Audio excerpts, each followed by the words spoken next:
Is there a musician. guitar that you've always wanted, but you never get it? Well, there's one guitar that was offered to me that I passed on because I'm pretty stupid. But the first big star that I ever really dealt with was George Harrison. And he bought some really nice guitars for me.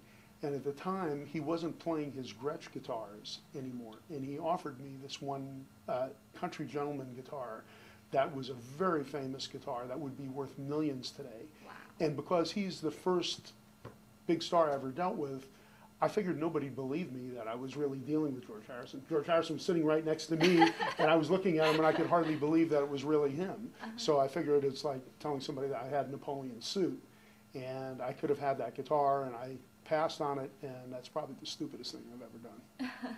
Are you the first musician in your family?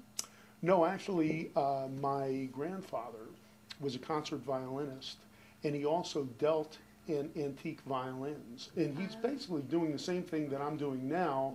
It skipped a generation, and that's what he was doing. He was dealing in Stradivarius violins, Guarnerius, Amati, you know, the top violins. Of course, they were not valued where they are today, where they're millions of dollars, you know. So, but it's funny that it skipped a generation, and now I'm basically doing the same That's thing good. that he did, but with guitars